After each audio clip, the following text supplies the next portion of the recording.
Hello my dear friends, मैं अभी लोधी आप सभी का स्वागत करता हूं आपके अपने YouTube super math for channel में। तो दोस्तों, आज की वीडियो हमारे रीजनिंग क्वेश्चन पर आधारित 20 इंपॉर्टेंट क्वेश्चनों के बारे में रहेगी।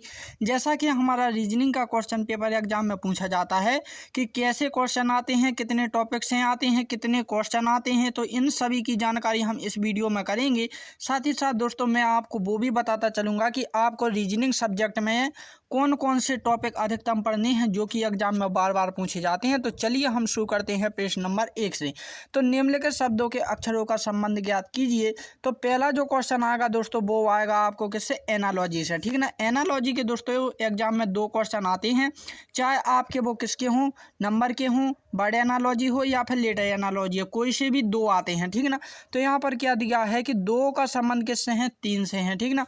इसी प्रकार हमें 5 का संबंध यहाँ पर बताना है। तो देखो दोस्तों, पहले तो आप एनालॉजी का अर्थ समझिए कि एनालॉजी का मतलब क्या होता है। जैसा कि आपके क्वेश्चनों में दिया गया है कि 2 और 3 ये क्या होता है? पहला पद होता है। ठीक ना। तो जैसा कि दोस्तों पहला पद का लॉजिक लगेगा आपका, ठीक ना, वैसा ही सेम बिल्कुल आपका इसमें भी अप्लाई होना चाहिए, तभी वो सही होगा, वरना क्या हो जाएगा? गलत हो जाएगा। ठीक है ना। तो एनालॉजी का मतलब आप समझ गए। अब देखो दोस्तों, मैं आपको इसके लिए 1 नहीं 2 नहीं बल्कि 3 ट्रिक बताने वाला हूँ, जो कि दोस्तों आपके तीनों रिजल्ट कैसे आएंगे? एक समान नहीं आएंगे। ठीक ना। तीनों के दोस्तों अलग अलग रिजल्ट आएंगे, वो तीनों ही दोस्तों ऑप्शनों में उपस्थित होंगे। तो ऐसी स्थिति में आप किसे सही मानोगे और किसे गलत मानोगे? तो दोस्तों ये डाउट भी बहुत अधिक बच्चों को परेशान करता है, तो इस डाउट को भी मैं आपको इसी वीडियो में क्लियर कर दूंगा। ठीक है ना। तो देखो दोस्तों, फर्स्ट मैथ है। ठीक है ना।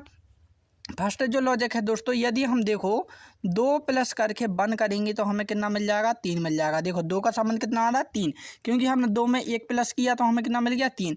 इसी प्रकार 5 में दोस्तों यदि हम कितना प्लस का 1 करेंगे तो हमें कितना मिल जाएगा दोस्तों? 6 मिल जाएगा। ठीक ना। तो दोस्तों फर्स्ट लॉजिक के हिसाब से हमारा ऑप्शन नंबर ए इसका राइट आंसर होगा। लेकिन दोस्तों यदि हम सेकंड की बात करें, ठीक ना, तो देखो सेकंड में क्या करें, यदि हम 2 का स्क्वायर कर दें, ठीक ना, 2 का स्क्वायर कितना होगा? 4 होगा, उसमें से माइनस का 1 कर दें तो हमें कितना मिल जाएगा?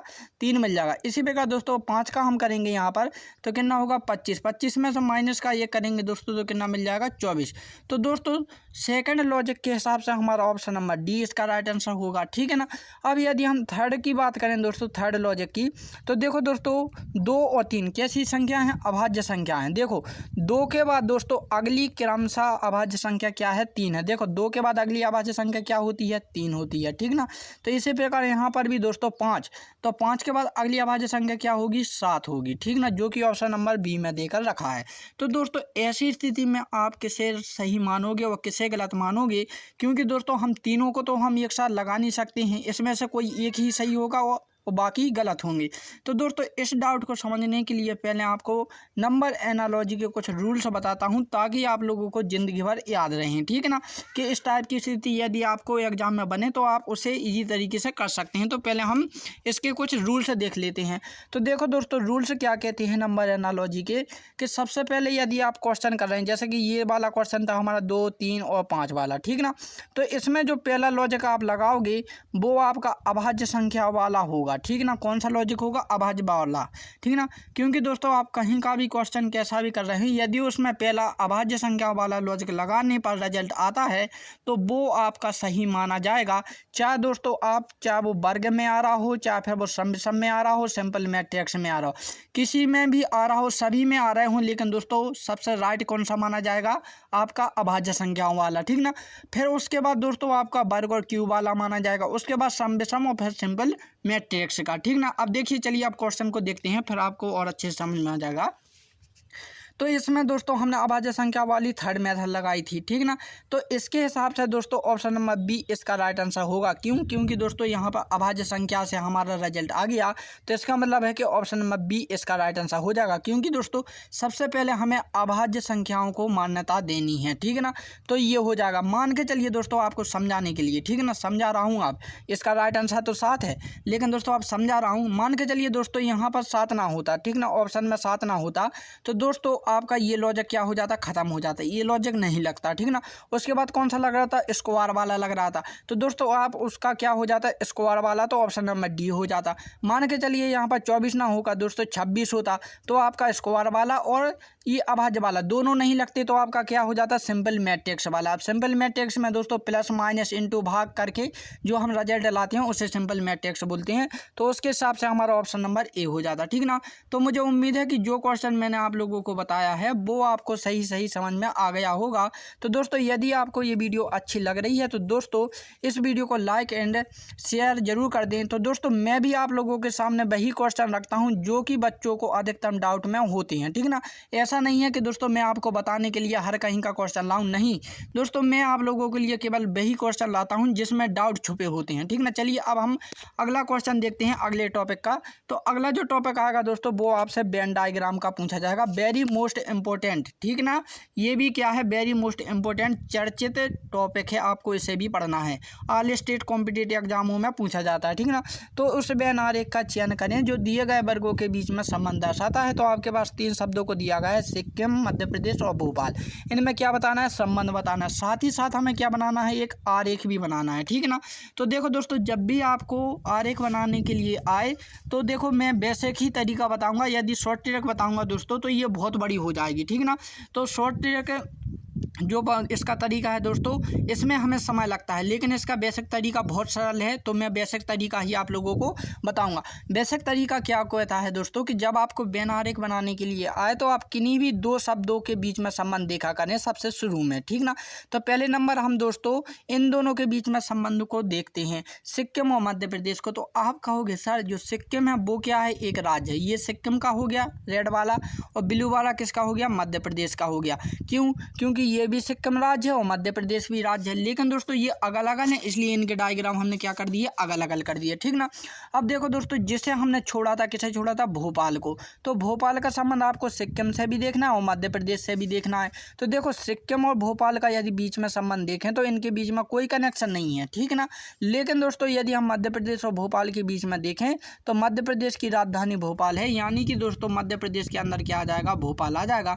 तो क्या इस टाइप का डायग्राम किसी ऑप्शन में दिखाई दे रहा है, तो आप कहोगे जी सर हमें ऑप्शन नंबर बी में इस टाइप का डायग्राम दिखाई दे रहा है। कैसे, देखो बड़ा वाला किसका है, मध्य प्रदेश है, और जो बीच में है वो क्या है दोस्तों, भोपाल है, जो बगल में है दोस्तों ये क्या है, सिक्किम है, ठीक ना। तो ये हमारा राइट आंसर हो जाएगा ऑप्शन नंबर बी। तो मुझे उम्मीद है कि दोस्तों ये भी आपको अच्छी तरह से समझ में आ गया होगा। चलिए अगला क्वेश्चन देखते हैं हम। अगला क्वेश्चन क्या बोल रहा है हमारा कि यदि 2 अप्रैल को गुरुवार हो तो 4 मई को क्या होगा। देखो दोस्तों ये भी वेरी मोस्ट इंपॉर्टेंट टॉपिक है, कैलेंडर से रिलेटेड भी आपको क्वेश्चन पूछा जाता है एग्जाम में। तो देखो दोस्तों जब भी आपको कैलेंडर के क्वेश्चन आए तो सबसे पहले तो आपको महीनों की दिनों की संख्या पता होनी चाहिए। कैसी, जैसे जनवरी का महीना 31 दिन का होता है, फरवरी का महीना 28 दिन का होता है, ठीक ना। तो इसी प्रकार से आपको क्या महीनों के दिनों की संख्या पता होनी चाहिए। अब इसके लिए शॉर्ट ट्रिक भी बताऊंगा और बेसिक तरीका भी बताऊंगा, जिसके लिए दोस्तों आपको शॉर्ट ट्रिक अप्लाई करनी है, ठीक है ना। तो शॉर्ट ट्रिक क्या है दोस्तों, शॉर्ट ट्रिक ये होती है कि जो आपके पास डेट देकर रखी है, कितनी है, 2 अप्रैल। तो अप्रैल जो महीना होता है दोस्तों, पहले तो उनका क्या लिख लीजिए, दिनों की संख्या लिख लीजिए, कितने दिन का होता है, 30 दिन का, ठीक ना।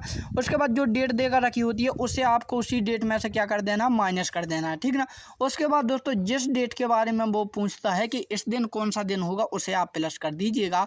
तो दोस्तों इसे जब आप सॉल्व करोगे तो कितना आ जाएगा, 32। और दोस्तों जब आप सॉल्व करोगे तो उसके बाद पश्चात, ठीक ना, उसके पश्चात आपको तुरंत ही 7 से भाग देना है, और 7 से भाग देने पर दोस्तों जो शेषफल बचेगा हमें केवल उससे मतलब होता है। तो 7 चौके 28, कितना शेषफल बचा है, 4। अब आप कहोगे सर हम 4 का क्या करें, तो 4 का आपको कुछ नहीं करना है, गुरुवार से 4 दिन आगे चलना है। तो गुरुवार के बाद शुक्रवार, शनिवार, रविवार और सोमवार।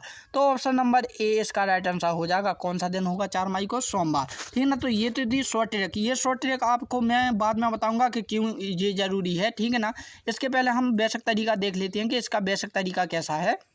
तो बेसिक तरीका कुछ इस प्रकार से है दोस्तों कि कुछ बच्चे इस प्रकार से करते हैं कि 2 में कितना 7 ऐड करेंगे, क्योंकि 7 ही दिन होंगे तो कितना हो जाएगा 9 हो जाएगा। वो कहेंगे कि सर 9 को भी गुरुवार होगा, फिर 9 में दोस्तों 7 करेंगे तो 16 हो जाएगा, तो वो कहेंगे 16 में को भी गुरुवार होगा, फिर 23 को भी क्या होगा गुरुवार होगा, और दोस्तों 30 को भी गुरुवार होगा। ठीक ना। अब बची कितनी 4 तारीख, तो गुरुवार के बाद वो जोड़ेंगे शुक्रवार, शनिवार, रविवार और सोमवार, यानी 4 तारीख को क्या होगा वो कहेंगे सोमवार होगा। ठीक ना।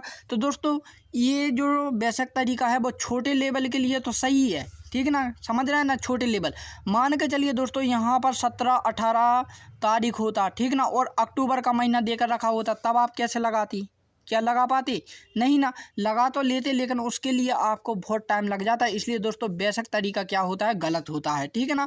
होता तो सही है लेकिन इसमें समय ज़्यादा लगता है। इसलिए जो शॉर्ट ट्रिक मैंने शुरू में बताई थी कि आपको पहले आपको क्या दिनों की संख्या पता होनी चाहिए महीनों की, तो आप 31 में से पे जो डेट देकर रखे उसे घटा दीजिए, और जिसके बारे में पूछा है उसे प्लस करके 7 से भाग दे दीजिए और उसमें जोड़ दीजिएगा, ठीक ना। तो आपको जो शॉर्ट ट्रिक मैंने आप लोगों के लिए बताई है वही आपको अप्लाई करनी है, ठीक ना। चलिए अब हम बात करते हैं अगले टॉपिक की। तो अगला टॉपिक भी दोस्तों बहुत चर्चित टॉपिक है, शब्दों का वर्गीकरण, जिसे हम दोस्तों क्लासिफिकेशन नाम के टॉपिक से जानते हैं, ठीक है ना।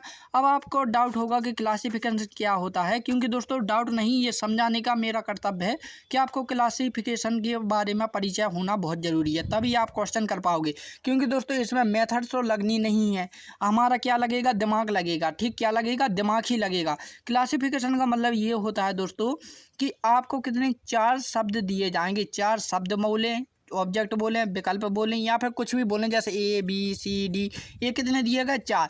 4 में से दोस्तों 3 ऐसे ऑब्जेक्ट होंगे, ऐसे शब्द होंगे जो एक समानता रखते हों, ठीक ना, यानी कि एक समान होंगे, ठीक है ना। कैसे होंगे, एक समान होंगे। उदाहरण के लिए जैसे मैं कहूँ, ठीक ना, 1 घंटा, 1 मिनट, 1 सेकंड, फिर मैं कहूँ कैलेंडर, तो देखो जो मैंने 1 घंटा, 1 समय, 1 मिनट कहा है ये घड़ी से संबंधित है, लेकिन जो कैलेंडर है वो किससे हो गया, दिनों से संबंधित, ठीक ना। तो इसी प्रकार दोस्तों ये भी है कि 3 एक समान होंगे और एक क्या होगा अगल होगा, जो अगल होता है दोस्तों हमें उसी पर टिक लगाना होता है, ठीक ना। तो ये क्लासिफिकेशन का मतलब आप समझ चुके होंगे। तो देखो दोस्तों हमारे पास कितने दिए गए हैं 4, पहले क्वेश्चन को पढ़ लीजिए वरना आप भूल जाओ, ठीक ना। तो निम्नलिखित शब्दों को प्रश्न में दिए गए विकल्पों में से विषम समूह का चयन करें। अब यहाँ पर कंफ्यूज मत होना दोस्तों, विषम समूह भी कह सकते हैं, असंगत भी कह सकते हैं, अगल भी कह सकते हैं, भिन्न भी कह सकते हैं, ठीक ना, कुछ भी, लेकिन आपको कंफ्यूज नहीं होना कि ये क्लासिफिकेशन नाम के टॉपिक का है, ठीक है ना। तो यहाँ पर उत्तर प्रदेश, पंजाब, मणिपुर और इम्फाल, ये 4 शब्दों को दिया गया है। तो देखो उत्तर प्रदेश, ठीक, क्या है, एक राज्य है, क्या है दोस्तों, राज्य है। पंजाब क्या है, एक राज्य है। मणिपुर क्या है दोस्तों, एक राज्य है। लेकिन दोस्तों इम्फाल जो है वो क्या है, एक राजधानी है। क्या है दोस्तों, राजधानी है, जो कि मणिपुर की है, ठीक ना। तो देखो तीनों के तीनों की जो है दोस्तों इनमें क्या समानता है, राज्य की समानता है कि ये तीनों राज्य हैं, लेकिन ये क्या है दोस्तों राजधानी है। तो ऑप्शन नंबर डी इसका राइट आंसर हो जाएगा। कौन सा हो जाएगा, ऑप्शन नंबर डी। तो मुझे उम्मीद है कि दोस्तों जो कुछ मैं आप लोगों को बता रहा हूँ वो आपको भली भांति समझ में आ रहा हो। तो दोस्तों यदि आपको ये वीडियो अच्छी लग रही है तो प्लीज़ इस वीडियो को लाइक एंड शेयर जरूर कर दें। साथ ही साथ दोस्तों यदि मेरे आप यूट्यूब चैनल पर नए हैं तो इसे ज्वाइन भी कर लें, ठीक है ना। चलिए अगला क्वेश्चन क्या रहेगा, अगला क्वेश्चन रहेगा निम्नलिखित शब्दों के एक तर्कपूर्ण और अर्थपूर्ण क्रम में व्यवस्थित कीजिए। तो दोस्तों ये जो टॉपिक है वो आपको शब्दों का तार्किक क्रम यानी लॉजिकल सीक्वेंस ऑफ वर्ड, ये भी इंपॉर्टेंट टॉपिक माना जाता है, ठीक है ना, बहुत ही इंपॉर्टेंट टॉपिक ये भी है, ठीक है ना। तो देखो दोस्तों सबसे पहले तो आप तर्कपूर्ण और अर्थपूर्ण क्रम यानी शब्दों का तार्किक क्रम समझिए कि क्या होता है। अब शब्दों का तार्किक क्रम का मतलब ये होता है दोस्तों किसी भी शब्द को एक तार्किक के रूप में ऐसे हमें व्यवस्थित करना है जो क्रम से हो। जैसे कि दोस्तों उदाहरण के लिए आपने डिक्शनरी देखी होगी, डिक्शनरी में अल्फ़ाबेट के क्रम में क्या होती हैं, जमी होती हैं, ठीक है ना, पूरी मीनिंग्स। इसी प्रकार आप मेडिकल की दुकान पर जाइए दोस्तों, जो आप वो रखेगा ना मेडिकल से जो भी होती हैं दवाइयाँ, वो भी दोस्तों अल्फ़ाबेट के क्रम पर रखता है, ठीक ना। यानी कि दोस्तों जो बिल्कुल क्रम से चलती हों वो उसी प्रकार से हमें क्या होता है इन्हें जमाना होता है, ठीक है ना। जैसे कि हमारे पास 5 वर्ड देकर रखे हों, ब्रह्मांड, चेन्नई, बेसवे, एशिया और तमिलनाडु, तो हमें इन्हें क्रम से व्यवस्थित करना है कि इससे छोटा क्या होगा, इससे बड़ा क्या होगा, इससे बड़ा क्या होगा, इससे छोटा क्या हो सकता है, ठीक ना। तो ऐसा हमें व्यवस्थित करना है, ठीक ना। तो यहाँ पर हमें 5 वर्ड देकर रखे रखे हैं तो हम बड़े से व्यवस्थित करते हैं। सबसे बड़ा क्या होता है, ब्रह्मांड होता है, तो 1 नंबर पर है, ठीक ना। उससे छोटा क्या होता है दोस्तों, उससे छोटा होता है विश्व होता है, तो 3 नंबर पर है।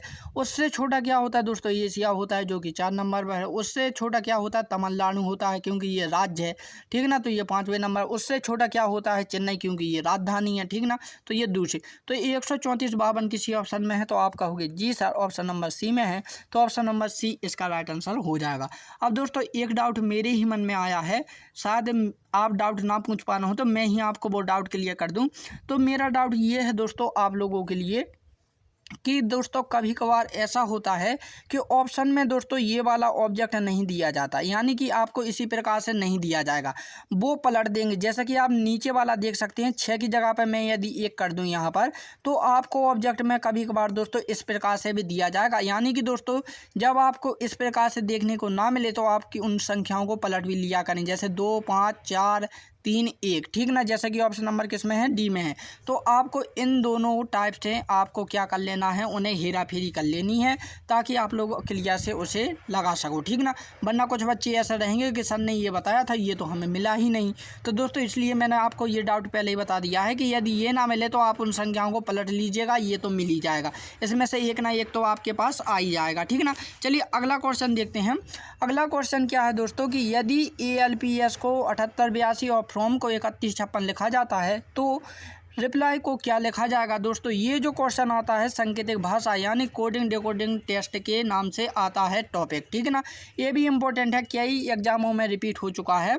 तो दोस्तों यहाँ पर भी ये वेरी वेरी मोस्ट इम्पोर्टेंट है, ठीक ना। क्वेश्चन भी देखो, जितने भी क्वेश्चन ला रहा हूँ मैं आप लोगों के सामने, सभी के सभी ऐसे डाउटों से घिरे हुए क्वेश्चन हैं दोस्तों, जो कि बच्चे कन्फ्यूज हो जाते हैं। तो उसी प्रकार से दोस्तों मैं रिपीटेड क्वेश्चन भी ला रहा हूँ और डाउट वाले क्वेश्चन भी ला रहा हूँ, ताकि आपके डाउट भी क्लियर होते चलें, ठीक ना। तो यहाँ पर दोस्तों कुछ नहीं करना है दोस्तों, इन टाइप के क्वेश्चनों में कोडिंग डिकोडिंग में क्या होती है, नकल होती है। क्या होती है दोस्तों, नकल। देखो आज तक तो हम नकल छुपके से करते आए हैं, लेकिन दोस्तों आज हमें क्वेश्चन खुद सिखा रहा है और खुद कह रहा है कि भाई आप नकल कीजिए। तो जब नकल करने के लिए कहा जा रहा है तो हम तो इस चीज़ में माहिर हैं, ठीक ना। तो यहाँ पर नकल कैसी है दोस्तों, तो ए का मतलब यहाँ पर है 7 का कोड, एल का कोड कितना है 4 है, पी का कोड कितना है 8 है, एस का कोड कितना है 2 है, ठीक। जैसे कि ए का कोड कितना है दोस्तों, ए के स्थान पर क्या लिखा है 7 लिखा है, ठीक है ना। एल के स्थान पर, पी के स्थान पर, एस के स्थान पर, तो इनके स्थान पर क्या लिखा है दोस्तों, ये संख्याएं लिखी हैं। क्या लिखी, ये वाली। इसी प्रकार जो फ्रॉम है दोस्तों FROM, ठीक ना। तो इनके स्थान पर क्या लिखा है दोस्तों, हमारे पास 3, 1, 5 और 6, ठीक है ना। तो देखो उसने ये पूछा है दोस्तों कि जो रिप्लाई है इसके बारे में हमें बताना है कि इसका कोड क्या होगा। तो कुछ नहीं होगा दोस्तों, यहाँ पर देख सकते हैं ये वही कोड हैं दोस्तों जो कि आपको यहाँ पर देकर रखे हैं। देखो आर है, आर हमारे यहाँ पर है, ठीक है ना। एल है, एल इसमें है। तो इसी प्रकार से दोस्तों आर जो है, तो आर का कितना है यहाँ पर देख सकते हैं हम, कहाँ पर है हमारा आर, ये है यहाँ पर। आर का कितना है 1 है, ठीक है ना। फिर एल है, तो एल का कितना है दोस्तों, एल का कोड कितना है 4 है, तो हमारे पास 4 हो गया। पी का कितना है दोस्तों, पी का 8 है, ठीक है ना। तो देखो दोस्तों 148 ऑप्शन नंबर डी में है, हमें पूरा करने की आवश्यकता नहीं है, लेकिन दोस्तों आपको समझाने के लिए मैं आपको पूरा करके बताऊंगा। तो यहाँ पर एफ है, तो एफ कितना है दोस्तों, शुरू में देख सकते हैं यहाँ पर 3 है, तो 3 हो जाएगा, ठीक है ना। फिर कितना बचा ए, तो ए शुरू में है, कितना हो जाएगा 7। तो देखो 148 और 37 ऑप्शन नंबर डी में ही है, तो ऑप्शन नंबर डी इसका राइट आंसर हो जाएगा। तो मुझे उम्मीद है कि दोस्तों आपको ये क्वेश्चन समझ में आया होगा, ठीक है ना। एक बार फिर से मोटा मोटा समझ लीजिएगा मेरा कहने का मतलब क्या था, शायद गुदागादी में आपको समझ में ना आया होगा, तो एक बार और समझ लीजिएगा। देखो दोस्तों मुझे समझाने में आपको टाइम लग रहा होगा, लेकिन दोस्तों देखो आप यदि कोई बच्चे, जैसे कि कुछ बच्चे तो ऐसे हैं कि पढ़ते रहते हैं, लेकिन कुछ बच्चे ऐसे होते हैं कि जो इन टाइप के क्वेश्चन पहली बार देख रहे हैं, इसलिए मैं उन्हें बार बार समझा रहा हूँ, ठीक है ना। तो वे बच्चे परेशान ना हों कि सर हमें ऐसा आता है, इतना बारीकी से मत समझाइए। तो दोस्तों हमें दूसरे बच्चों के बारे में भी सोचना है, ठीक है ना, इसलिए मैं आपको इतनी बारीकी से समझा रहा हूँ। तो यहाँ पर दोस्तों देखो जैसे कि कोड होता है, जैसे कि ए है, एल है, पी है और एस है, ठीक है ना। जिसका 7 है, 4 है, 8 है और 2 है। तो इसका कहने का मतलब ये था दोस्तों कि ए के स्थान पर 7 लिखा है, एल के स्थान पर 4 लिखा है, डी के स्थान पर पी लिखा है और एस के स्थान पर 2 लिखा है। तो जो हमारे पास जो देकर रखे थे ना ये अल्फ़ाबेट, ठीक ना, जो लेटर देकर रखे थे, तो देखो जो बे लेटर यही हैं दोस्तों जो आपके इन दोनों में है, ठीक ना, इन दोनों में ही, यानी कि इन दोनों के लेटर से ही दोस्तों आपका ये तीसरा वर्ड बना है। जैसे कि आर है दोस्तों, तो आर देख सकते हैं इसमें है फ्रॉम में, ठीक ना। फिर एल है दोस्तों, तो एल दोस्तों ए में है पहले वाले में, ठीक ना। पी है, पी भी पहले वाले में। एफ है, एफ देखो फ्रॉम में है, ठीक ना। ए है, ए वाले में है, ठीक ना। तो इसी प्रकार से दोस्तों इनके हमें क्या लिखनी थी, कोड लिखनी थी, यानी संख्या लिखनी थी, ठीक ना। तो मुझे उम्मीद है कि ये क्वेश्चन भी आप भली भांति समझ चुके हैं। चलिए तो हम अगले क्वेश्चन की ओर चलते हैं। तो अगला क्वेश्चन क्या है दोस्तों, वेरी मोस्ट इंपॉर्टेंट क्वेश्चन है ये, ठीक ना। तो दोस्तों ये जो क्वेश्चन आता है संकर्ष और किससे आता है, कथन और निष्कर्ष, ठीक ना, स्टेटमेंट एंड कैलकुलेशन में से, ठीक है ना। तो यहाँ पर दोस्तों इसका मतलब क्या होता है, पहले आप इसका मतलब समझिए, इसके बाद मैं आपको बताऊंगा। तो यहाँ पर पहले क्वेश्चन पढ़ लेते हैं कि दिए गए कथनों को सत्य मानिए और बताइए कि कौन सा निष्कर्ष कथनों का तार्किक रूप से अनुसरण करता है। कथन में है सभी ए एच हैं, कुछ आर एच हैं, और निष्कर्ष में क्या है, सभी आर एच हैं, कुछ आर एच हैं। तो क्या आप लोगों को कुछ समझ में आया, नहीं आया, ठीक है ना। इसलिए दोस्तों मैं कह रहा हूँ कि पहले समझाना बहुत ज़रूरी है, तभी आपकी समझ में आएगा। तो इस टाइप के क्वेश्चन दोस्तों दरअसल कैसे होते हैं, निष्कर्ष वाले होते हैं। जैसे कि दोस्तों आप न्यायालय हैं, ठीक है ना, क्या है न्यायालय, ठीक है ना, क्या है न्यायालय। न्यायालय में क्या है दोस्तों, दो वकील होते हैं। तो दोस्तों ये जो वकील है और ये वाला जो वकील है, ठीक ना, इस वकील ने क्या दिए हैं दोस्तों, सबूत दिए हैं। किसे, एक ये कोई कैदी है ये वाला, ठीक ना, ये क्या है दोस्तों, कैदी है। तो इस वाले ने दोस्तों क्या दिए हैं, सबूत दिए हैं इसे बचाने के लिए, और इस वाले ने दिए हैं क्या है, इसे फंसाने के लिए। तो दोस्तों दरअसल जो सबूत दिए हैं, तो इसका मतलब है कि दोनों वकीलों ने क्या दिए हैं, कथन दिए हैं। जैसे कि ये वह पहला दिया है, पहले वकील ने दूसरा दिया है, दूसरे वकील ने, ठीक ना। तो इसी प्रकार दोस्तों जो निष्कर्ष है, तो निष्कर्ष कौन निकालेगा दोस्तों, न्यायालय निकालेगा, जो हमारा जज होता है, कि सबूत के आधार पर जो न्याय करेगा दोस्तों न्यायालय यानी जज, तो वो न्याय जो यहाँ पर किया है वो सही किया है या फिर गलत किया है, वही हमें बताना है, ठीक ना, किसे, क्वेश्चन को। तो यहाँ पर आप डायग्राम से समझ सकते हैं कैसे। देखो क्वेश्चन हम सॉल्व करते हैं। तो जो कथन देकर रखा है, तो उसने क्या बोला है कि सभी क्या है, एच हैं, यानी कि दोस्तों जितने भी ए हैं, क्या हैं दोस्तों, जितने भी ए हैं वो क्या हैं दोस्तों, एच हैं, क्या हैं दोस्तों, एच हैं। इतना समझ गए, क्यों, कोई डाउट तो नहीं, ठीक ना। फिर दूसरी स्थिति में क्या बोल रहा है कि कुछ आर एच हैं, यानी कि कुछ आर क्या हैं दोस्तों, एच हैं। तो यहाँ पर देखो जो क्रॉसिंग हुई है वो एच में है और आर में है, ठीक ना, दोनों में। यहाँ पर क्या है दोस्तों, एच भी हैं और आर भी हैं। तो ये हमारा क्या कथन हो गया। अब दोस्तों ये निष्कर्ष ये सही है या फिर गलत है, ये हमें बताना है। तो यहाँ पर क्या बोल रहा है, सभी आर एच हैं, तो ये निष्कर्ष क्या हो जाएगा, गलत हो जाएगा। क्यों, क्योंकि यहाँ पर देखो डायग्राम में कुछ ही एच आर हैं और आर कुछ एच हैं, यानी कुछ एच हैं और कुछ आर हैं, ठीक ना, सभी के सभी आर एच नहीं हैं, ठीक ना। तो पहली गलत। फिर सेकंड क्या है, कुछ आर एच हैं, जी हाँ, कुछ आर क्या है, एच हैं। देखो यहाँ पर देखो जो एच है दोस्तों, यहाँ पर देखो कुछ तो एच हैं और कुछ आर हैं, ठीक है ना, क्या है, कुछ एच हैं और कुछ आर हैं। तो सेकंड वाली सही हो जाएगी। तो हम कह सकते हैं केवल निष्कर्ष सेकंड का अनुसरण करता है। तो मुझे उम्मीद है कि दोस्तों ये वाले क्वेश्चन भी आप समझ चुके होंगे, ठीक है ना। चलिए अगला क्वेश्चन करते हैं। तो अगला क्वेश्चन क्या रहेगा हमारा, अगला क्वेश्चन है दोस्तों, सॉरी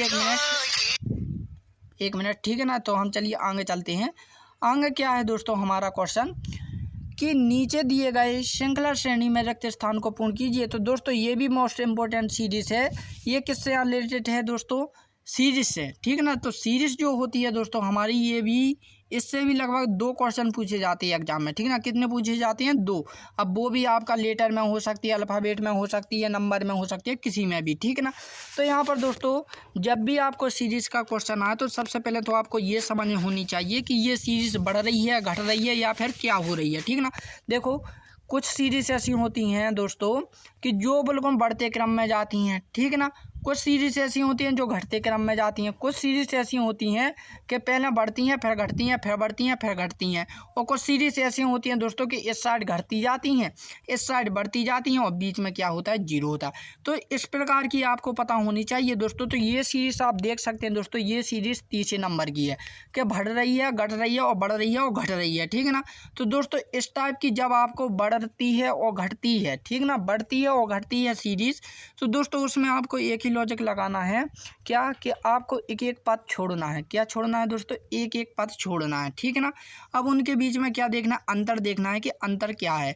तो यहाँ पर देखो दोस्तों, 9 में यदि हम 10 ऐड करेंगे तो 19 हो जाएगा, 19 में 10 ऐड करेंगे तो 29 हो जाएगा, 29 में 10 ऐड करेंगे तो 39 हो जाएगा, 39 में 10 ऐड करेंगे तो कितना हो जाएगा, 49 हो जाएगा। लेकिन हमें 49 नहीं चाहिए, हमें बीच वाला पद चाहिए। तो बीच वाला पद कैसे आएगा दोस्तों, इनसे आएगा, ठीक है ना। तो देखो इसमें क्या हो रहा है, 99 से माइनस के 10 करेंगे तो 89 हो रहा है, 89 में से 10 माइनस करेंगे तो 69 हो रहा है, 69 में से 10 करेंगे तो 6 पे 9 59 होगा, ठीक ना। तो 6 पे 9 आ जाएगा।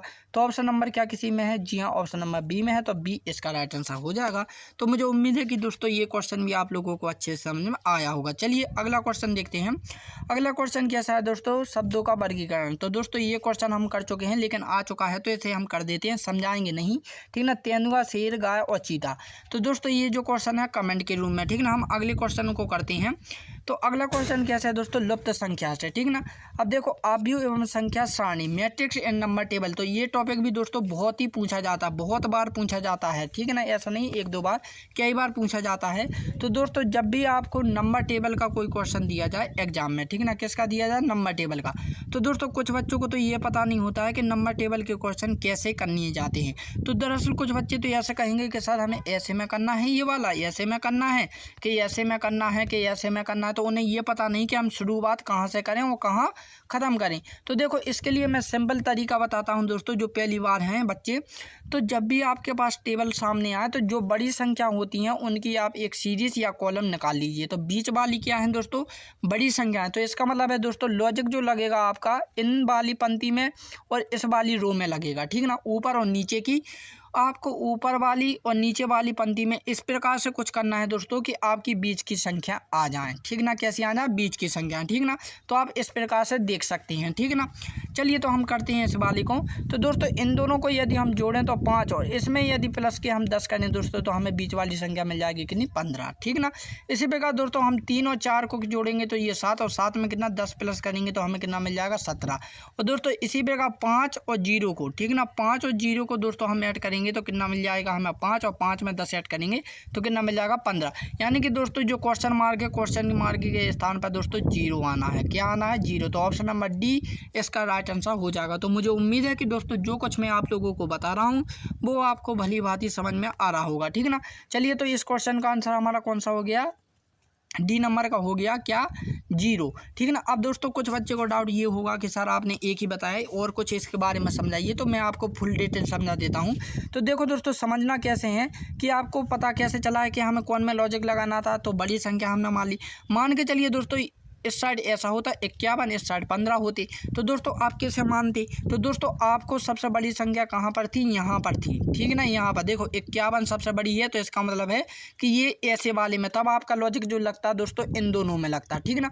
मान के चलिए दोस्तों यहाँ पर 31 का देते, यहाँ पर 41 का देते। तो आप दोस्तों आपकी जो रहेंगी बड़ी संख्या वो बीच में पहुँच गई थी, ठीक है ना। तो आपका इन दोनों में लगे, यानी कि दोस्तों जहाँ पर भी आपकी बड़ी संख्या होगी आपको उसे सेट कर लेना है, और अगल बगल के रो या कॉलम में आपको क्या लगाना है, लॉजिक लगाना, ठीक है ना। समझ गए ना। चलिए आगे बढ़ते हैं। तो आगे जो टॉपिक रहेगा दोस्तों ये भी बहुत इंपॉर्टेंट टॉपिक माना जाता है, क्लॉक वाला, ठीक है ना। क्या माना जाता है, क्लॉक, यानी घड़ी से। तो यहाँ पर घड़ी वाला जो क्वेश्चन है दोस्तों कि यदि एक घड़ी 15 मिनट में 90 डिग्री का कोण बनाती है तो 30 सेकंड में कितने डिग्री का कोण बनाएगी। देखो यहाँ पर 30 मिनट नहीं दिया है, वरना आप 180 करिए आओ, यहाँ पर 30 सेकंड का इस्तेमाल किया है, ठीक है ना। तो ध्यान से अब देखो दोस्तों कोई भी घड़ी है वो 15 मिनट में कितने डिग्री का बना रही है, 90 डिग्री का कोण, ठीक ना। कितने का, 90 का। तो 5 में कितने का बनाएगी दोस्तों, 30 का बनाएगी, ठीक ना। जब 30 का तो दोस्तों 1 में कितने का बनाएगी, 6 डिग्री का, ठीक ना। अब देखो 1 मिनट में 6 डिग्री का बनाएगी दोस्तों, तो 1 मिनट में कितने सेकंड होते, 30 सेकंड। तो 30 सेकंड में दोस्तों वो 3 डिग्री का कोण बनाएगी। तो ऑप्शन नंबर डी इसका राइट आंसर हो जाएगा। ठीक है ना। क्या कोई कन्फ्यूजन हुई? ये भी वेरी मोस्ट इंपॉर्टेंट है, कई बार रिपीटेड हो चुका है। ठीक है ना। चलिए अगला क्वेश्चन देखते हैं। अगला क्वेश्चन दोस्तों आपको सीरीज से आएगा। देखो जैसा कि मैंने कहा था कि सीरीज के आपको 2 क्वेश्चन आएंगे। तो दोस्तों यहाँ पर आपको लेटर में आई है। ठीक है ना। कौन सी सीरीज आई है? Letter series. तो YZA आया है। तो दोस्तों यदि आप ध्यान से देख रहे होंगे तो ये सीरीज दोस्तों बाई, ठीक ना, ZA, ठीक है ना, यानी कि दोस्तों हम ए को सेंटर मान लें। क्या मान लें? ए को हम सेंटर मान लें। तो दोस्तों ए जैसे है कि एक नंबर से दोस्तों यहाँ पर क्या है, घटते क्रम में जा रही है सीरीज और यहाँ पर बढ़ते क्रम में जा रही है। जैसे कि मैंने कहा था कि सीरीज आपको पहचानना आनी चाहिए कि वो बढ़ रही है, घट रही है, बढ़ रही है, घट रही है। तो ये बढ़े घट नहीं रही है, ये दरअसल दोस्तों क्या है, इस साइड बढ़ रही है, इस साइड घट रही है और बीच में क्या है, जीरो है। यानी कि हम ए को यदि जीरो मान लें दोस्तों, ठीक ना, समझाने का प्रयास कीजिएगा, समझने का। तो यहाँ पर मेरे कहने का मतलब ये है दोस्तों कि ए से यदि आप इस साइड चलते हैं तो आपकी सीरीज बढ़ रही है, लेकिन दोस्तों ए से यदि आप इस साइड चलेंगे तो घटेगी। कैसे? देखो ए के बाद क्या आया है, बी, सी, डी, आगे कैसे ई, एफ, जी तक जाएगी। इसी प्रकार दोस्तों यहाँ पर जेड, वाई, एक्स, डब्लू, ठीक ना, तो इस प्रकार से घटती जाएगी। तो यहाँ पर दोस्तों क्वेश्चन मार्क की जगह पे हमारा क्या आ रहा है, बी आ रहा है। तो बी इसका राइट आंसर हो जाएगा, जो कि ऑप्शन नंबर सी में है। तो सी इसका राइट आंसर हो जाएगा। तो क्या कहीं पर कोई कन्फ्यूजन नहीं ना? आगे चलते हैं। तो आगे जो रहेगा दोस्तों वो हमारा डाइस रहेगा, यानी पास रहेगा। तो पासे से रिलेटेड भी दोस्तों एक ना एक क्वेश्चन आपको एग्जाम में पूछने को मिलेगा। ठीक है ना। तो यहाँ पर दोस्तों पहले तो पासे के बारे में आपको डिटेल से पता होनी चाहिए। पासे में 6 फलक होती हैं। कितनी होती हैं? 6। देखो 1, 2 और 3 तो आपको दिख रही हैं और 3 जस्ट इसके पीछे होती हैं। ठीक है ना। लेकिन दोस्तों एक बात ध्यान रखें, जो खुला पासा होता है, खुला पासे में हमें 6 फलकें दिखाई देती हैं। यानी कि बात करें दोस्तों, यदि आप क्वेश्चन एग्जाम में क्वेश्चन देखने को मिले तो आपको यदि 2 पासे देखने को मिले तो वो खुला पासा रहेगा। लेकिन दोस्तों यदि सिंगल पासा दिया जाए तो इसका मतलब है कि वो बंद पासा है। और बंद पासा हमेशा दोस्तों मानक पासा होता है। कौन सा होता है? मानक। 2 पासे होते हैं, मानक पासा और साधारण पासा। इसलिए दोस्तों मानक पासा हमेशा सिंगल में रहेगा। ठीक है ना। कैसा रहेगा? सिंगल। लेकिन दोस्तों जो डबल रहेगा, डबल टेबल, वो दोस्तों आपके साधारण पासे रहेंगे। ठीक है ना। डबल हमेशा कैसा रहता है? साधारण पासा रहता है। ठीक है ना। और दोस्तों इनकी ट्रिक क्या होती है, देखो अब कुछ बच्चों को तो ये पता नहीं होगा कि सर ये मानक पासा है या साधारण पासा है। तो देखो साधारण पासा का रूल्स ये होता है दोस्तों, मानक पासा का रूल्स ये कहता है कि जो आप ऊपर वाली है, ठीक ना, ये वाली ऊपर वाली और नीचे वाली दोस्तों यदि फलक को आप जोड़ोगे तो इनका योग सदैव कैसा आना चाहिए दोस्तों? 7 आना चाहिए। कैसा आना चाहिए? 7। कैसा आना चाहिए? 7। ठीक ना। तो इसी प्रकार दोस्तों 1 और 6 को भी जो आप जोड़ोगे दोस्तों तो इनका भी कितना आएगा? 7। ठीक ना। इसे और इसे भी जोड़ोगे दोस्तों तब भी आपका कितना आएगा? 7 आएगा। ठीक ना। यानी कि दोनों संख्याओं को जोड़ने पर कितना आना चाहिए? 7 आना चाहिए। तो हमें क्या है, 4 के बारे में पूछा है। तो 4 और 3 कितना होगा दोस्तों? 7 होगा। तो यानी कि दोस्तों इसके अपोजिट कौन सी संख्या होगी? 3 होगी। तो ऑप्शन नंबर ए इसका राइट आंसर हो जाएगा। तो मुझे उम्मीद है कि दोस्तों आप लोगों को समझ में आया होगा। एक बार फिर से समझिएगा कि मैं क्या बोल रहा हूँ। तो दोस्तों मानक पासा का मतलब ये होता है कि दोस्तों आपको ऐसी संख्याएं देखनी है, ठीक ना, इसके अपोजिट दोस्तों आपको वो संख्या ज्ञात करनी है कि हम यहाँ पर कौन सी संख्या रख सकते हैं कि उसका जोड़ कितना आ जाए? 7 आ जाए। यानी 4 में हम कौन सी संख्या जोड़ दें दोस्तों कि वो 7 हो जाए? तो आप कहोगे सर 3। तो हमारे इसके अपोजिट क्या हो गई? 3 हो गई। ठीक ना। अब दोस्तों यदि हम 1 के अपोजिट की बात करें दोस्तों, तो 1 के अपोजिट में आपको कौन सी संख्या जोड़ दें कि वो उनका योग कितना हो जाए? 7। तो आप कहोगे सर 6। तो 1 के अपोजिट क्या हो गई? 6 हो गई। यदि हम 2 की बात करें दोस्तों, तो 2 में हम क्या जोड़ दें कि वो 7 हो जाए? तो आप कहोगे सर 5। तो 5 क्या हो जाएगा हमारा? अपोजिट 1 के 2 के। ठीक ना। लेकिन हमसे पूछा 4 के बारे में, तो 4 के बारे में हमारा 3 आ जाएगा। ठीक ना। तो समझ गए ना मानक पासा। तो मानक पासा का मतलब यही होता है कि दोनों संख्याओं का योग कितना होना चाहिए? 7 होना चाहिए। और साधारण पासा का मतलब ये होता है दोस्तों कि आप इन दोनों संख्याओं को किसी को भी 2 जोड़िए दोस्तों तो उनका योग कितना होना चाहिए? 7। यदि 7 नहीं आता है, ठीक ना, 7 आ गया तो वो साधारण पासा है और नहीं आया दोस्तों तो फिर वो मानक पासा है। जैसे दोस्तों 1 और 4 को जोड़ोगे तो 5 आएगा। ठीक ना। इसी प्रकार हम 4 और 2 को जोड़ेंगे तो कितना आएगा हमारा 6 आएगा। इन दोनों को जोड़ेंगे दोस्तों तो 3 आएगा। लेकिन कहीं पर भी दोस्तों हमें 7 नहीं मिल रहा है किन्हीं दो संख्याओं को जोड़ने पर। तो यानी कि दोस्तों ये साधारण पासा नहीं है, ठीक है ना। कौन सा है? मानक पासा। समझ गए ना आप साधारण पासा क्या होता है? वो मानक पासा। तो मुझे उम्मीद है, ठीक है ना। चलिए आगे की ओर बढ़ते हैं। तो आगे क्वेश्चन कैसे देखने को मिलेंगे दोस्तों? तो आगे जो क्वेश्चन है दोस्तों वेरी वेरी डेंजरस क्वेश्चन है। तो आगे वाले क्वेश्चन भी हम करेंगे, लेकिन दोस्तों उससे पहले मैं आपको एक चीज़ बताना चाहता हूँ। सॉरी, एक मिनट, यहाँ पर कहाँ गया? यहाँ पर, ठीक ना, ये वाला। तो यहाँ पर भी दोस्तों आपको इस टाइप से ये क्वेश्चन देखने को मिलेगा। ये हमारा अंतिम वाला चल रहा है, ठीक ना। इसके बाद मैं आपको कुछ करने के लिए दूंगा घर पर, जो कि आपको करने हैं। देखो आपके पास यदि इस प्रकार का डायग्राम आए तो इसमें कौन सा लॉजिक करना है दोस्तों कि आपको इन दोनों में क्या करना है? लॉजिक लगाना है और ये वाली संख्या लानी है, ठीक है ना। इसी प्रकार इन दोनों में को हमें क्या लगाना है? लॉजिक लगाना है और ये वाली संख्या लानी है। तो दोस्तों यदि हम इन दोनों को प्लस कर दें तो ये कितना हो जाएगा? 25। 25 को दोस्तों यदि हम क्रॉसिंग मैथ का है कि संख्याओं को पलट दे तो हमें कितना आ जाएगा? 52। तो 52 इसका राइट आंसर होगा, ठीक ना। इसी प्रकार दोस्तों यदि हम इन्हें पलटें तो ये कितना हो जाएगा? 36। इन दोनों को जोड़ लिया, ठीक ना। 11 हो गया, 25 को जोड़ा तो 36 हो गया। 36 को दोस्तों यदि पलट दें तो कितना हो जाएगा? 63 हो जाएगा। तो ऑप्शन नंबर क्या हो जाएगा? डी इसका राइट आंसर हो जाएगा। तो मुझे उम्मीद है कि दोस्तों जो कुछ मैं आप लोगों को बता रहा हूँ वो आप लोगों को अच्छे से समझ में आया होगा, ठीक है ना। चलिए दोस्तों, तो अब आपकी बारी है कि कमेंट करके कौन कौन मुझे क्वेश्चन बताएगा। तो दोस्तों ये वाले जो क्वेश्चन हैं ये वाले, तो ये जो ऐसे क्वेश्चन है दोस्तों जो आपको कमेंट के रूप में बताने हैं, ठीक ना। तो ये वाला क्वेश्चन जो पहला है, ठीक ना, फिर ये वाला क्वेश्चन, ठीक ना। एक बार स्क्रीनशॉट लेकर रख लीजिएगा क्योंकि वेरी वेरी इंपॉर्टेंट क्वेश्चन है ये वाले, ठीक है ना। ये तो मैं बता ही चुका हूँ, ये वाला क्वेश्चन, ठीक है ना। तो यहाँ पर और ये वाले क्वेश्चन, ठीक है ना, और हैं क्या? ये वाले क्वेश्चन, ठीक है ना। और ये तो गूगल में निकल यार, सॉरी, एक मिनट, ठीक ना। इतने ही क्वेश्चन आप लोग कमेंट करके बताइएगा। तो दोस्तों अब हम मिलते हैं अपनी अगली वीडियो में, तब के लिए जय हिंद, जय भारत।